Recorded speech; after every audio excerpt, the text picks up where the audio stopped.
Hi, I'm Dr. Michael Hotz, Wyandotte High School in Kansas City, Kansas. And talk a little bit about what type of garden: containers, raised beds, plots. We originally just had flat beds, and now we've gone to a semi-raised bed. We don't have enough dirt to fill in the raised beds, but they are raised. They're raised by with garden timbers, and we need to continue to build up the soil on that. They're not really. They're just timber enclosed beds, I guess you would call them. And how did you get it started? Administrator approval, funding, any of those? Originally, back in about 2000, I believe it was, there was an EPA mentor that I was working with, and we were doing some brainstorming and sitting up in one of our classrooms up here looking down. And at this time, this was just a grassy area and mainly weedy and lots of trees in here and so forth. It wasn't used for anything. It hadn't been used for anything since the beginning of the school in about 1934. And we started brainstorming, and I asked permission to do that. And at that time, I was just a new teacher here. And the biggest hurdle we had was the custodians. And they said, "Well, okay, what happens when you leave? Who takes care of it?" And that's always is the big thing, is sustainability. You know, who's going to take care of it after you leave, that type thing.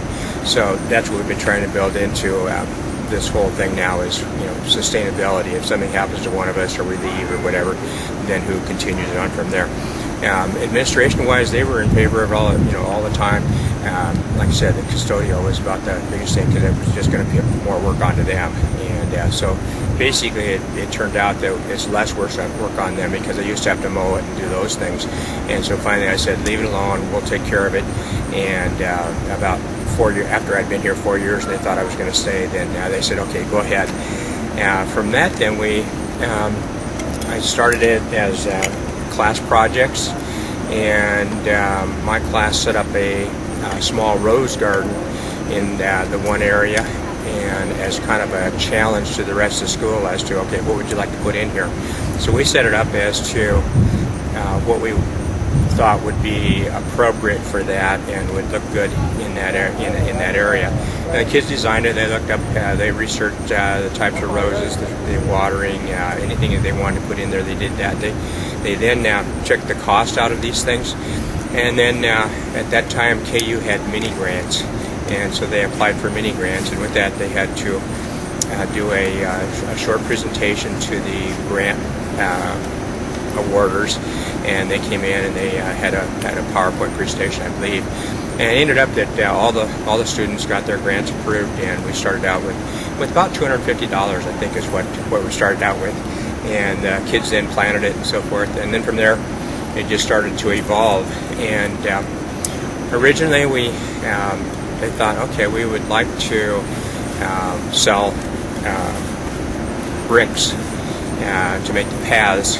And so they started making cement bricks and imprinting names on it and so forth, and they found out that was a lot of work, and so they went back to the grant writing idea and said, you know, it might be easier to do the grants. So they started we started writing grants, and eventually I wrote the Lowe's grant, which was a $5,000 grant, and eventually supported it from there. And since that time we've gotten Green School grants and other grants to keep it sustained. So that's kind of the way it got started. Great. And can you talk a little bit about how your garden's maintained through the summer months and who does it?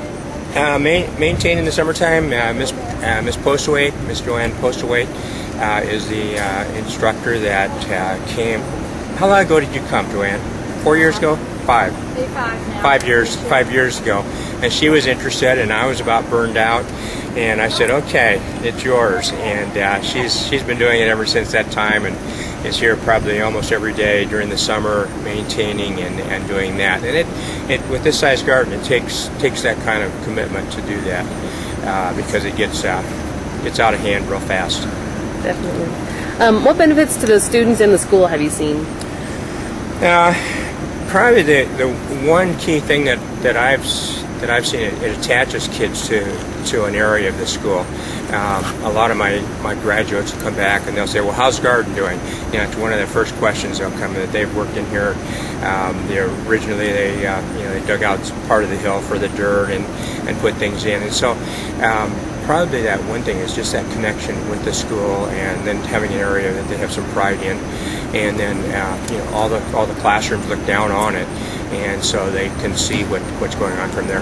The other thing is when science classes or any other classes need something, if we need something as far as pond water or anything like that, we've got a pond where we just come down and get it from there. We don't have, the teacher doesn't have to go out from there, or we send kids down to get it. Art classes come down here and do some drawing. I've had a Spanish teacher doing some readings down here at one time. So we've got a lot of those things. We have research going on with some of the science classes and things. So benefit-wise, it's hard to tell. Each class is a little bit different from that, but probably that one big thing is just that connectedness, and then people saying, knowing that they worked on it and they come back to look at it. Great. And what kind of challenges have you encountered, and how did you overcome those? Challenges are many. We of course, first thing is you always have is water. What do you do for water? And so we eventually the students put in a automatic water system where each plot has its own water system and is connected to an automatic water where we can set up to vary the amount of water that goes in each plot. Trying to balance that out was probably one of the biggest things that we had. But the kids like to dig, it seems like, and so that was one of my big things. Was I thought I really don't want to dig all these lines in, but they would say, hey, dig this line in, and 10 minutes later it was dug in there. So watering was probably the one big thing, and it continues to be, even with the each plot having its own watering system. It's still a big thing. And what time of year did the garden get started, and what kind of timeline did you go through? I think we started planning it in the winter time, and then come springtime we started the planning and so forth, so that we had the research and everything out of the way, and we had everything prepared and ready for planting in the spring with that. So I think it was midwinter when you can't get outside and do much, and so that as soon as March came around, we were able to get out into the garden and get going from there. And can you give, I know it's huge, but can you give kind of a rundown on what types of plants you grow? I'm gonna let okay, we can do that. Talk about that. Okay, definitely. She's got all. How about, where did you get the gardening tools, and where do you have somewhere to store again, them? that was by the grants we did, and especially the Lowe's grant originally that we proposed, and went out from there, and started the tools from there. Some of it was given, but most of it was done by grants.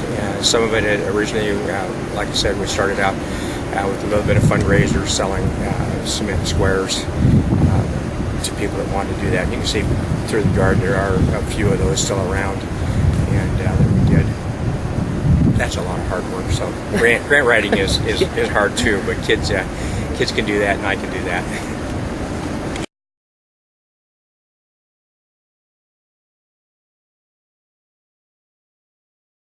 Say in your name for me.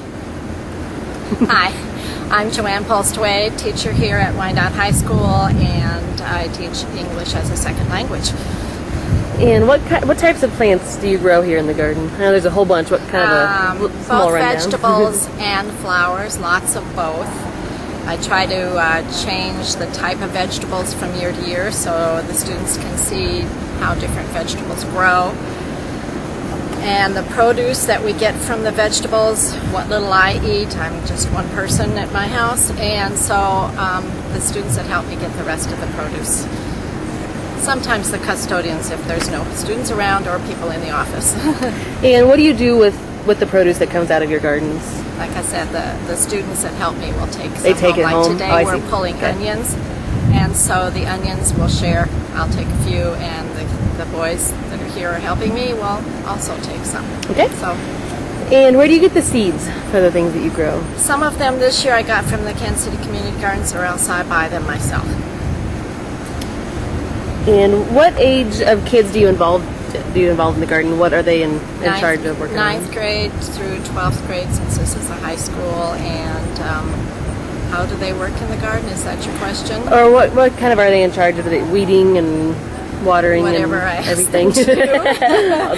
They get involved in kind of everything. Great. Planting in the beginning, weeding, carrying the mulch in, the grass clippings, whatever we can collect, leaves. Anything that needs to be done, they help with all aspects of that. And what kind of safety precautions do you have to take with working with the kids? Just to make sure they know how to use the tools and don't hit each other or something like that. That's about it. And make sure that they have enough water in this kind of weather also. And do you have any kind of a school garden club or anything? It's pretty loose right now.